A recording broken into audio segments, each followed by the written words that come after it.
This 2026 10K driver has everything you could want it to have if we only cared about performance. Because when it comes to tech and performance, this has it all. You could even argue it looks better than the majority of drivers out on the market. So let's talk about why no one will try it next year. Guys, how you doing? Welcome back to a brand new video. Simon here, SAS Golf Academy, where I do all my in-person teaching, second-hand club fitting, as well as online tuition. And I have to say, I'm a bit disappointed. Because unlike every other YouTuber that will review this driver and just romanticize over it because it's a mere £380, $499, which going into 2026, by some could be considered affordable. Well, I want to dive a bit deeper in my analysis of why this should have dominated next year, why it won't dominate next year, and ultimately why I think Tour Edge is making waves in terms of the golf community and what they're actually producing.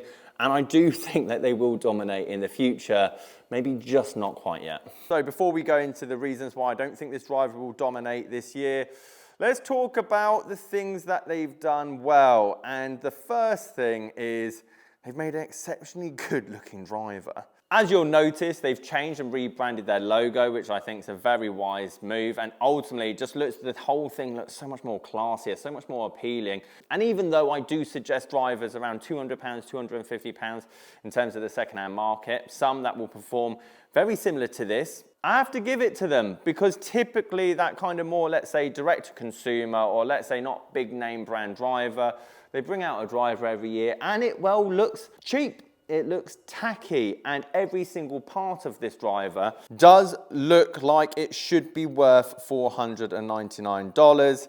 But again, as I explain later, I do feel like that is one of their slight mistakes. Which leads us into performance. How does it feel, sound? And as I say, with every driver review that I do for the last 5 years, is that they pretty much all sound and feel great, especially if you hit it out the middle and it goes forward. But one litmus test I've always found, especially when it comes to new driver releases, and realistically where a driver brand is trending, is the fact, how did the last one do? Especially, how did the last one do in the secondary market? And I was wrong, because I remember reviewing the old E725, their first 10K driver that they brought out, and I said, just wait a year, because that thing will be very cheap, because normally that more DTC brand, the less known brand when it comes to the secondary market, definitely suffers more unless two things happen. Number one, people buy it and therefore put it in their bag and don't then sell it, i.e. it never reached the second-hand market. And number two, people waited for it to come out second-hand and, well, couldn't find it because people were buying it and didn't want to get rid of it. And I always say that is a good sign because when I'm looking online, and I appreciate, obviously, Tour Edge is big in America and it's a bit harder to find it here in Europe, but prices are holding very well. Again, the last one was, let's say, retailed, similar price to this, and it's going for around £200, £250. That's about $300. And to be honest, as someone a part of this golf community, that says more than those do. Like, that's great efficiency, as we all know. Very close to 1.5. That's very good spin. That's very good launch angle. That's pretty much where I expect my numbers to be with a driver in this kind of spec. However, this Exotics Max 10K driver isn't typically designed for me, isn't designed for a swing like that. I'm going to be able to hit virtually anything, and I do hit majority of drivers in here relatively well, far and straight. Therefore, unlike old Tour Edge drivers that used to tank in the secondary market, stay there around the £100 mark, or basically you couldn't get rid of the stuff, the predecessor to this has done remarkably well, which to me shows a growth, a strength in their branding, their product, their tech advancement, which means I actually do have very high hopes for what this will do if it ever reaches the secondary market. On a side note, for a driver that is fully carbon top to bottom, which is impressive and to be honest, kind of the given, the norm now from a premium brand to make sure you can move all the weight where you want it. Again, big weight at the back here for that forgiveness. It does sound louder than, let's say, your more traditional carbon drivers like your TaylorMade. Not offensive though. It kind of sounds like a Ping, and it's probably a good representation, to be honest, a Ping full carbon driver now, whereas old Pings were very loud and offensive. Which then brings me on to my last reason why I think it should do well in 2026 is the whole bit on the label, forgiveness. I must explain to a lot of you what forgiveness actually is and what it isn't. For example, let's hit this one very much out the heel. Just like that. And then let's hit one right out the toe. Very much like that. Forgiveness is twofold. Number one, when you have an off-center strike, how much ball speed are you still producing? As you can see, these two I flushed right at the start, 1.46, 1.45. Again, because I hit a bit up through the ball and a bit on the inside traditionally, I'm never reaching the 1.5, like straight down the middle, slightly, anyway. That's pretty good. However, I aggressively hit both of those out the heel and the toe, very much so.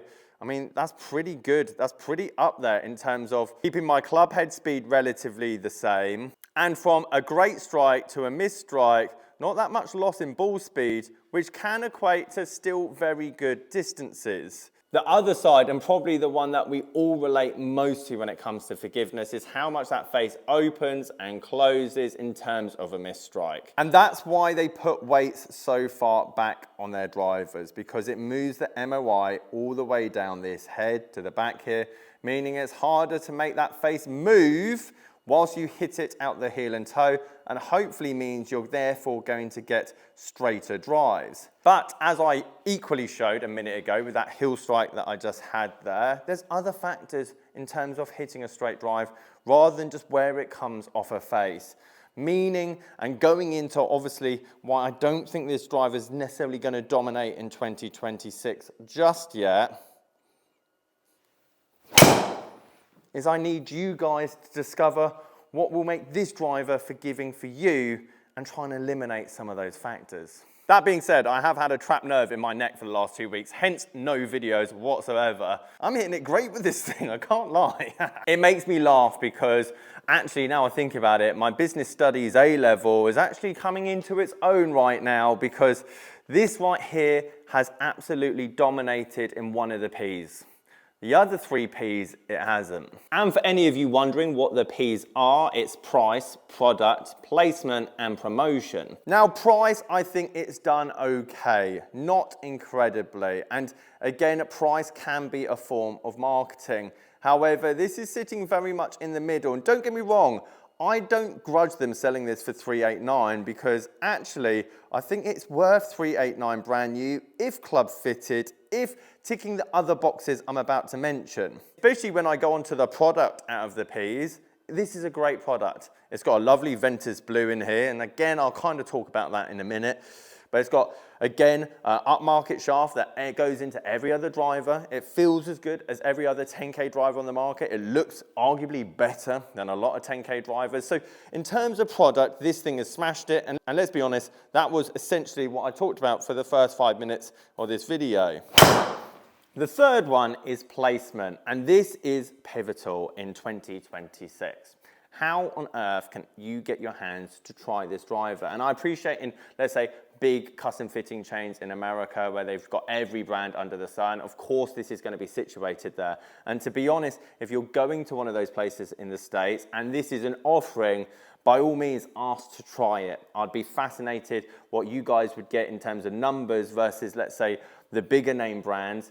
Because to be honest, with the right shaft and head design compared, let's say, match for match or like for like, I honestly don't think you're going to see much difference. Let's be honest, even though it's not a huge saving, it's still a saving at the end of the day. Not to mention, actually, second-hand prices in a year, 2 years, by the looks of things, actually hold up pretty well. So again, unlike the more riskier DTC brands I've seen in the past, you might still have some value left in this thing once you're finished with it. However, in Europe or England, very few places have this ready to custom fit and try, which means you've probably, if you really want this, got to rely on a bloke on your YouTube screen going, this is so good at 389, don't bother trying it before. Just get it in a 10.5 degree, reg flex, stiff flex, whatever it might be. And for me, that's too risky. That is still a lot of money at 389 or $499 without you trying and testing it. Not to mention, I haven't even gone into the shaft bit. Because yes, don't get me wrong, they sent me this lovely Ventus Blue, which is a mid-kick point, X-Diff shaft, 60 gram, which to be fair, I'm not surprised actually, should be the lowest spin offering for this kind of head, because at the end of the day, this is actually promoting launch and promoting spin, so it doesn't make sense to put a Ventus Black in this. However, I was curious, what about the low spin head of this, for example? What shafts can you get in that? And there's no black option for the Ventus in that either. Again, when I'm looking at a price tag of 389 and I'm going around these 4Ps, I'm trying to see where this fits. This was £249.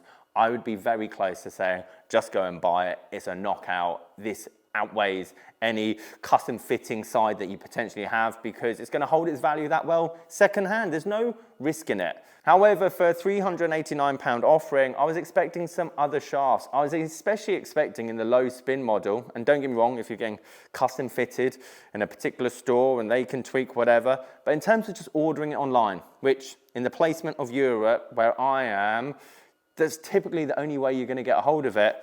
You've only got 3 shaft options, a Ventus white, a Ventus red, and a Ventus blue. Which brings me on to promotion, and I do feel a lot of these brands are going to get better at because they're starting to nail the other ones. However, there's one brand that's done exceptionally well over the, let's say, last 3 years, building a culture around a brand, and that's Tacoma. And that has been solely done through social media.